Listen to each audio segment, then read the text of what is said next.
নমস্কার। আজকে মেষ রাশি সম্পর্কে বলবো বুধের পরিবর্তন নিয়ে।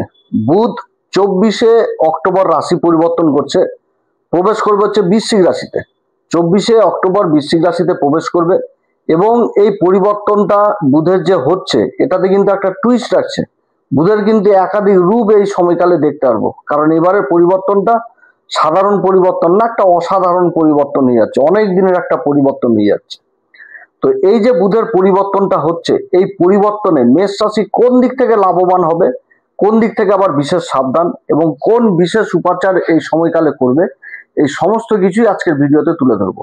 তো যাই হোক, এটা একটা গ্রহের গোচরের উপরই আলোচনা করা হচ্ছে, চন্দ্র রাশি অনুসারে বলা হচ্ছে, কারো কোনো রকম এটা কিন্তু ব্যক্তিগত কুষ্টি ধরে আলোচনা নয়। তো বুধের যে পরিবর্তন হচ্ছে, বৃশ্চিক রাশিতে বুধের অবস্থান, বৃশ্চিক রাশিতে বুধ কিন্তু ভালো প্রভাব দেয় না, কারণ এটা মঙ্গলের রাশি। এখানটাতে বুধ তার শত্রু ঘরে প্রবেশ করছে। কিন্তু সব থেকে বড় জিনিসটা হচ্ছে যে বুধের এই পরিবর্তনে দেবগুরু বৃহস্পতির সাপোর্ট পেয়ে যাচ্ছে। এটা হচ্ছে সব থেকে বড় জিনিস এই মুহূর্তে মেষ রাশির ক্ষেত্রে। না তো বুধ হচ্ছে মেষ রাশির ক্ষেত্রে তৃতীয় ঘরের অধিপতি এবং ষষ্ঠ ঘরের অধিপতি। তো ষষ্ঠ ঘরের অধিপতি অষ্টম ঘরে অবস্থান করবে, যেটা হচ্ছে বৃশ্চিক রাশি। তো অষ্টম ঘরে বিপরীত রাজযোগ তৈরি হচ্ছে, কিন্তু বুধের দ্বারা বহু সমস্যা তৈরি হতো যদি দেবগুরু বৃহস্পতির দৃষ্টি না থাকতো। তারপরে আবার মঙ্গলের পরিবর্তন হবে, মঙ্গল চলে আসবে বুধের সাথে অবস্থান করবে। তখন পরিবেশ কি, যে বুধের সাথে মঙ্গলের অবস্থান, এবার বুধ তো এই ঘরে কারক না, কারক হচ্ছে তো মঙ্গল, নিজের রাশিতে অবস্থান করবে। তো এই সময়কালেও কিন্তু দেবগুরু বৃহস্পতির দৃষ্টি থাকছে, যার জন্য অনেক দিক থেকে যেরকম সাবধানে থাকার মানে থাকতে হবে এই সময়কালে, এবং অনেক দিক থেকে আবার সফলতাও পাবে এই বৃশ্চিক রাশি। তো যাই হোক, সেগুলো সমস্ত কিছুই আজকের ভিডিওতে তুলে ধরবো, যে কোন দিক থেকে লাভবান হতে যাচ্ছে আর কোন দিক থেকে বিশেষ সাবধান। তো বুধের পরিবর্তনটা কিন্তু এই রূপ হতে যাচ্ছে যে 24শে অক্টোবর বুধ অবস্থান করবে বৃশ্চিক রাশিতে বিশাখা নক্ষত্রে, এবং 27শে অক্টোবর চলে আসবে অনুরাধা নক্ষত্রে, সেটা হচ্ছে কি শনিদেবের নক্ষত্র। এবার শনিদেবের নক্ষত্রের থেকে একদম 10ই নভেম্বরে এই নক্ষত্রে কিন্তু আবার বকরি হয়ে যাবে। বকরি হয়ে যাওয়ার পর 21শে নভেম্বর আবার কিন্তু বিশাখা নক্ষত্রে প্রবেশ করে যাবে বুধ। বুধ বিশাখা নক্ষত্রে প্রবেশ করে গেল। 23শে নভেম্বর আবার কিন্তু রাশি পরিবর্তন করে নিল। 23শে নভেম্বর রাশি পরিবর্তন করে নিল, বকরি অবস্থায় চলে আসলো কিন্তু একদম পিছনে। তারপরে 30শে নভেম্বর বুধ কিন্তু আবার মার্গী হবে, এবং 7ই ডিসেম্বর আবার রাশি পরিবর্তন করে বৃশ্চিক রাশিতে অবস্থান করবে। এই রকম কিন্তু বুধের পরিবর্তনটা হচ্ছে। এবার এই যে 7ই ডিসেম্বর বললাম, এতদিন পর্যন্ত মানে যে পরিবর্তনটা হবে সেটা কিন্তু দুটি নক্ষত্রের উপর দিয়ে পরিবর্তন হবে। সেটা হচ্ছে, একটা হচ্ছে ওই বিশাখা নক্ষত্র, আর আরেকটা হচ্ছে অনুরাধা নক্ষত্র। এবার অনুরাধা নক্ষত্র হচ্ছে কি শনিদেবের নক্ষত্র। তো শনিদেবের 7.5 চলছে, তার নক্ষত্রে বুধের অবস্থান অষ্টম ঘরে, আর শনিদেব অবস্থান করছে দ্বাদশ ঘরে। তো শনিদেব এবার অবস্থান করছে দ্বাদশ ঘরে, যে নক্ষত্র সেটা কিন্তু হচ্ছে দেবগুরু বৃহস্পতির নক্ষত্র, পূর্বা ভাদ্রপদ নক্ষত্র। পূর্বা ভাদ্রপদ নক্ষত্র সম্পর্কে অনেক কিছু আলোচনা করেছি। পূর্বা ভাদ্রপদ নক্ষত্র অজয় এক পদ, অর্থাৎ এক পায়ে দাঁড়িয়ে থেকে তপস্যা, যেটা রুদ্রের এক রূপ। এই তপস্যা করেছিল হচ্ছে মহাভারতের সময় অর্জুন, অর্থাৎ নিজের দেহের কষ্টকে সহ্য করে নিয়েও নিজের লক্ষ্যে এগিয়ে যাওয়া বা লক্ষ্য প্রাপ্তি হওয়া, এই জিনিসটা বুঝাচ্ছে এই পূর্বা ভাদ্রপদ নক্ষত্র। আর দেবগুরু বৃহস্পতি উচ্চ অবস্থায় অবস্থান করছে একদম কেন্দ্রে, চতুর্থ ঘরে, কর্কট রাশিতে। এবার দেবগুরু বৃহস্পতির দৃষ্টি পড়ছে, পঞ্চম দৃষ্টি এই বৃশ্চিক রাশিতে, এবং দেবগুরু বৃহস্পতির যে নবম দৃষ্টি সেটা শনির উপরে পড়ছে, একদম যে এই দ্বাদশ ঘরে। তো শনিও তো এই সময়কালে বিশেষ কৃপা লাভ করছে, তার সাথে বুধও কিন্তু বিশেষ কৃপা লাভ করলো। বুধ কিন্তু বিশেষ কৃপা লাভ করে গেল। তারপরে রাশির অধিপতি ঢুকবে। রাশির অধিপতি যখন ঢুকবে তখন বিশেষ অন্যভাবে আলোচনা করব, কারণ সেই সময় মঙ্গলের যে পরিবেশটা থাকবে, মঙ্গল তো এই সময় অস্ত হয়ে যাবে কিছু সময়ের জন্য, সেগুলোও তুলে ধরবো। আজকে বুধের উপরেই ফোকাসটা দিচ্ছি, যে বুধের পরিবর্তনে কোন দিক থেকে কি সুবিধাটা পেতে যাচ্ছে এই মেষ রাশি। এবার দেবগুরু বৃহস্পতির যে দৃষ্টিগুলো, এবং দেবগুরু বৃহস্পতি বুধ এবং শনির যে অবস্থান থাকছে, সেটা কিন্তু হচ্ছে মোক্ষ ত্রিকোণের ঘর, অর্থাৎ চতুর্থ ঘর, অষ্টম ঘর এবং নবম ঘর মিলে যে ত্রিকোণটা তৈরি হচ্ছে সেটাই হচ্ছে মোক্ষ ত্রিকোণের ঘর। এবার অষ্টম ঘরটাও হচ্ছে কিন্তু গভীর বিদ্যা, গভীর জ্ঞান, গভীর নলেজ, সমস্ত কিছু গভীর জিনিসটা, ডিপ জিনিসটাকে কিন্তু এই ঘরটাকে দেখায়, পরিবর্তন জিনিসটাকে দেখায়। আর বুধ হচ্ছে তৃতীয় ঘরের অধিপতি আর ষষ্ঠ ঘরের অধিপতি। ষষ্ঠ ঘরটা হচ্ছে কি মূল ত্রিকোণ রাশি, কন্যা রাশি। এই দুটি ঘরের অধিপতি অষ্টম ঘরে অবস্থান করছে এবং দেবগুরু বৃহস্পতির দৃষ্টি পড়ে যাচ্ছে এই ঘরটাতে। অর্থাৎ বহু কিন্তু কাজ এই সময়কালে সম্ভব হবে এই মেষ রাশি। কিন্তু মেষ রাশিকে সবার প্রথমে একটি মূল মন্ত্র দিয়ে রাখি যে এই পরিবর্তনে মাথা ঠান্ডা করে কাজ করতে হবে, মাথা ঠান্ডা করে কাজ করতে হবে, বুঝে সুঝে কাজ করতে হবে। কারণ যে নক্ষত্রগুলো পাচ্ছে, এই নক্ষত্র যেরকম উঁচুতেও নিয়ে যাবে সেরকম আবার নিচুতেও নামাতে দেরি করবে না। অতএব যথেষ্ট মাথা ঠান্ডা করে বুঝে সুঝে কিন্তু কাজ করতে হবে। কারণ বুধ কিন্তু আপনাদের ফেভারে নয়, বৃশ্চিক রাশিতে অষ্টম ঘরে বুধ কিন্তু ফেভারে নয়। আবার কিছু দিক থেকে বুধ আবার যথেষ্ট ভালো ফল দিবে, কারণ গুরুর দৃষ্টি পড়ে গেছে। গুরুর দৃষ্টিতে থাকবে অমৃত ধারা, দেবগুরু বৃহস্পতির দৃষ্টি পড়ছে বুধের উপর। এটা একটা বিশাল ভালো পজিটিভ দিক এই সময়কালে মেষ রাশির। তো যাই হোক, এই যে এই সময়কাল যখন বিশাখা নক্ষত্রে থাকবে, বিশাখা নক্ষত্র মানে কি, যে প্রাপ্তি জিনিসটা ঘটাচ্ছে। আগের যে সংঘর্ষ করে আসছিল তার প্রাপ্তি জিনিসটা হবে বিশাখা নক্ষত্রে এসে। বিশাখা নক্ষত্রটাই হচ্ছে যে আগের যে মানে রাজগেট, এক কথায় বলতে গেলে এর মেন সিম্বলটা হচ্ছে রাজগেট। যা আগেকার দিনে রাজারা যখন যুদ্ধ জয় করে ফিরে আসতো তখন তাদের যে সম্মান দেওয়া হতো, দেশে রাস্তায় বড় বড় গেট তৈরি করে কিন্তু সম্মানটা দেওয়া হতো। এটাই হচ্ছে বিশাখা নক্ষত্র। এবং এই নক্ষত্রে আরো একটি সিম্বল হচ্ছে, সেটা হচ্ছে কি কুমারের চাক, যেখানটাতে মাটি ফেলে মাটিকে নিজের হাত দিয়ে একটা রূপ দিয়ে সেটাকে শক্ত করে যেটা আকৃতি দেওয়া, এক কথায় এইখানটাতেও কিন্তু সংঘর্ষ জিনিসটা থাকছে। একেবারে তো মাটির দিয়ে বানালো আর সাথে সাথে শক্ত হয়ে গেল সেটা তো না, একটা পাত্র বানাতেও সেটাও সিস্টেমের মধ্যে থাকে।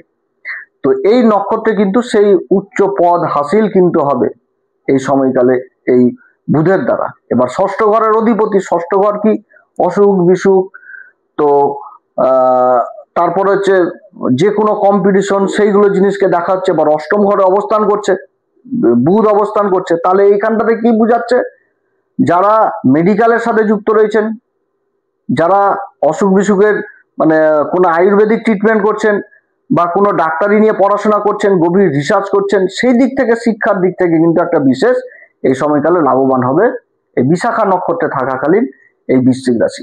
শিক্ষার দিক থেকে বিশেষ উন্নতির যোগ রয়েছে এই সময়কালে। এছাড়া এই সমস্ত কাজের জন্য যারা বিদেশে যাওয়ার চেষ্টা করছে সেই কাজগুলো যথেষ্ট ভালো হবে। যোগাযোগ ব্যবস্থার ব্যাপক উন্নতি থাকবে, প্রমোশন হওয়ারও প্রবল সম্ভাবনা থাকবে, তার সাথে পরিবর্তন হওয়ারও কিন্তু বিশাল সম্ভাবনা এই সময়কালে থাকবে। তবে এই সময়কালেও কিন্তু মাথা ঠান্ডা করে কাজকর্ম করতে হবে, অধৈর্য হলে হবে না, ধৈর্য ধরেই কাজ করতে হবে এই বিশাখা নক্ষত্রে। তারপরে যখন 27শে অক্টোবর চলে আসবে হচ্ছে ওই অনুরাধা নক্ষত্রে। তো অনুরাধা নক্ষত্রটা হচ্ছে কি শনিদেবের নক্ষত্র, এবং এই নক্ষত্রের কিন্তু বিশেষ গুণ রয়েছে এই অনুরাধা নক্ষত্রের। অনুরাধা নক্ষত্র আমাদের যে ব্রহ্মাণ্ডের যে আমাদের যে জ্যোতিষশাস্ত্র বলছে, তার অনুরাধা নক্ষত্রের বিস্তার হচ্ছে 213 ডিগ্রি 20 মিনিট থেকে 226 ডিগ্রি 40 মিনিট পর্যন্ত হয়ে থাকে। এই নক্ষত্র প্রচুর মাত্রায় কিন্তু মান সম্মান, টাকা পয়সা, ধন সম্পত্তি সবকিছু দিয়ে থাকে। কিন্তু কি যে অনুরাধা নক্ষত্র জিনিসটা হচ্ছে আধ্যাত্মিকের নক্ষত্র। এখানটাতে ঈশ্বর ভক্তি, ধর্ম, এগুলো কিন্তু নিয়ে আসতে হবে। এরা যত ঈশ্বর ভক্তি আরাধনার মধ্যে থাকবে এরা জীবনে কিন্তু তত উন্নতি করতে পারবে। কারণ এই যে নক্ষত্র, এই নক্ষত্রের যে মেন সিম্বল সেটা দেওয়া হয়েছে কি দণ্ডকে। দণ্ড বলতে সেই দণ্ড যে আগেকার দিনে যে মুনি ঋষিরা তপস্যা করতো, হাতের নিচে যে একটা কাঠের পাত্র, একটা কাঠের দণ্ড লাগিয়ে নিত, নিয়ে যে মালা জপ করত, সেই জিনিসটা। অর্থাৎ নিজের একাগ্রতা দিয়ে কাজের প্রতি একটা যে একাগ্রতা, পরিশ্রম, সেই জিনিসটা দিয়ে ঈশ্বরের বিশেষ কৃপা লাভ করা। যার জন্য এই নক্ষত্রের জাতক জাতিকারা অতি সহজেই কিন্তু ঈশ্বরের কৃপা লাভ করে যদি সাধনার মধ্যে থাকে, আর সেটাই আশীর্বাদ স্বরূপ হয়ে যায়। যার জন্য মান সম্মান, টাকা পয়সা এরা জীবনে খুব লাভ করে। এটা হচ্ছে এই অনুরাধা নক্ষত্র। তারপর কি অনুরাধা নক্ষত্রের মাইনাস দিক কি, যে এদের কিন্তু একটা বিদেশ জিনিস থাকে, যে বিদেশে যাওয়া, বিদেশে থাকা, বিদেশে কর্ম, এই জিনিসগুলো থাকে। এবং এরা কিন্তু এদের জীবনে পিতামাতার যে স্নেহ সেই জিনিসটা কিন্তু পায় না এই অনুরাধা নক্ষত্রে। এদের জীবনে কিন্তু এরা খুব কম প্রাপ্তি ঘটে। এবং এই নক্ষত্র হচ্ছে কি আত্মবিশ্লেষণকারী নক্ষত্র এবং খোঁজ প্রকৃতির নক্ষত্র। এর আবার একটি ভালো গুণ কি, ভালো এবং খারাপ গুণ, সেটা হচ্ছে যে মিত্রদেবের অধিপতি দেবতা, যার জন্য এদের বন্ধু বান্ধবের সংখ্যা হয় খুব বেশি। এবং এরা অতি সহজে লোকের সাথে মিশতে পারে, বন্ধুত্ব করতে পারে। এবার এটার যেরকম ভালো দিক রয়েছে সেরকম কিন্তু আবার খারাপ দিকটাও রয়েছে। ভালো দিকটা কি, যে সহজে বন্ধু বান্ধব একটা একটা সার্কেল তৈরি করে নেওয়া, এই জিনিসগুলো করতে পারে। সেরকম খারাপ দিকটা উঠে আসে কি, যে অত্যধিক বন্ধু বান্ধব থাকলে আবার ধোঁকাধারি হয়ে যায়। তো ধোঁকাধারি হয়ে যাওয়া মানে, যখন ধোঁকাধারি হয় তখন আবার ক্ষমাও করে দেয়, বন্ধুদের মধ্যে হতেই পারে, এই জিনিসটাও কিন্তু হয়। কিন্তু ধোঁকাধারি হয় অত্যধিক বন্ধু বান্ধবের জন্য, এই জিনিসটা উঠে আসে। তারপর হচ্ছে এই নক্ষত্রের আরো একটি সিম্বল হচ্ছে, সেটা হচ্ছে পদ্মফুল। পদ্মফুল কিন্তু কিচড়াই জন্মায় এবং পদ্মফুল কিন্তু ঈশ্বরের হাতে থাকে বা ঈশ্বর পদ্মের উপর বসে থাকে। বহু দেবদেবীরা রয়েছেন এই পদ্মর উপরেই বসে রয়েছেন। তো এই জিনিস কিন্তু যে একটা ভালো গুণ এবং স্থান কিন্তু সেই ঈশ্বরের জায়গাটাতেই আসছে। এবং এদের যে মেন পুরুষার্থ আমাদের জ্যোতিষশাস্ত্রে বলা হয়েছে, সেটা কিন্তু হচ্ছে ধর্ম। অর্থাৎ ধর্মের প্রতি থেকে এরা যে কাজকর্ম করে তাতে কিন্তু বিশেষ উন্নতি পেয়ে যায়। তো এই নক্ষত্রে কিন্তু বুধ অবস্থান করছে। আর এই অনুরাধা নক্ষত্র মানেই আমাদের রাধা মার যে আবির্ভাব হয়েছিল কিন্তু এই নক্ষত্রে। অর্থাৎ সব দিক থেকে কিন্তু একটা ভালো গুণই প্রকাশ করে অনুরাধা নক্ষত্র। এই অনুরাধা নক্ষত্র শনিদেবের নক্ষত্র, আর এই নক্ষত্রেই কিন্তু অবস্থান করছে এবার বুধ। তাহলে বুধ যে অবস্থান করছে একদম সম্পূর্ণভাবে মোক্ষ ত্রিকোণ, আর এটাই বুঝাচ্ছে এই সময়কালে এই মেষ রাশিকে যে শনির সাড়ে সাথী চলছে। শনির উপর যেরকম দেবগুরু বৃহস্পতির দৃষ্টি থাকছে, সেরকম কিন্তু বুধের উপরে দৃষ্টি থাকছে। অর্থাৎ ঈশ্বর ভক্তি, দেবতা, ভগবান, নিজেকে বিশ্লেষণ করা, আরাধনা করা, এই সমস্ত জিনিস যত করবে এই সময়কালে তত কিন্তু ভালো জিনিসটা দেখতে পারবে। যে নেগেটিভ জিনিসটা, সেই জিনিসটা কেটে যাবে। কারণ আমি আগেই বললাম যে বুধ কিন্তু অষ্টম ঘরে বৃশ্চিক রাশিতে ভালো প্রভাব কিন্তু দেয় না। এই জিনিসটা কিন্তু, এটা কিন্তু বিশেষভাবে আমি তুলে ধরলাম। অতএব এই যে অবস্থানটা হতে যাচ্ছে এই সময়কালে, যেরকম গভীর চিন্তার ব্যাপার রয়েছে, হুটহাট করে ডিসিশন নেওয়া যাবে না। যে কোনো কাজ করতে গেলে মাথা ঠান্ডা করে করতে হবে। বন্ধু বান্ধবের কথা বললাম, বন্ধু বান্ধবদের সঙ্গ পাবে। এবার বন্ধু বান্ধব এসে অনেকে অনেক রকম যুক্তি দিবে, অনেক পরামর্শ দিবে, সেইগুলোকে বিশ্লেষণ করতে হবে। সেইগুলোকে বিশ্লেষণ করতে হবে এবং বিশ্লেষণ করে ঠিক মতন এগিয়ে যেতে হবে। মুখের কথাতে কোনো কাজ হবে না, এখানটাতে লেখাপড়ির মাধ্যমেই কিন্তু কাজ করতে হবে। তারপরে আবার মঙ্গল অবস্থান করবে, মঙ্গলও অস্ত হয়ে যাবে এই নক্ষত্রে এসে।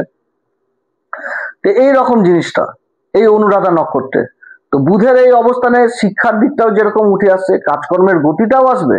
গোপনে গোপনে ধরাধরি করে যে কাজগুলো হয়, বহু কাজ কিন্তু সমাজে হয় যেগুলো সবার সামনে আসে না। যে আমি একটা মহাজনের সাথে ডিল করতে যাচ্ছি, মাফ করবেন, যে আমি একটা কোনো মহাজনের সাথে ডিল করতে যাচ্ছি, যে সেই ডিলটা তো সবার সামনে ওপেন হবে না। তো এইরকম গভীর ডিম যে ড্রিল করতে যাচ্ছি, যেখানটাতে একটা বড় ইনসেন্টিভের লাভের প্রয়োজন রয়েছে, সেই জিনিসগুলো প্রাপ্তি হয়ে যাওয়া, কাগজপত্র ডকুমেন্টেন্সির কাজগুলো যথেষ্ট ভালো হয়ে যাওয়া, শিক্ষার ব্যাপারটা যথেষ্ট ভাবে উঠে আসা, এবং যারা বাণী সংক্রান্ত কাজের সাথে যুক্ত রয়েছেন এই কাজগুলো কিন্তু এই সময়কালে যথেষ্ট ভালো হবে। যারা ডাক্তারি নিয়ে পড়াশোনা করছেন তাদের জন্য যথেষ্ট ভালো। বিদেশ সংক্রান্ত কাজগুলো যথেষ্ট ভালো হবে। অ্যাডভাইজার হিসাবে যারা কাজ করছেন সেই কাজগুলোও যথেষ্ট ভালো হবে।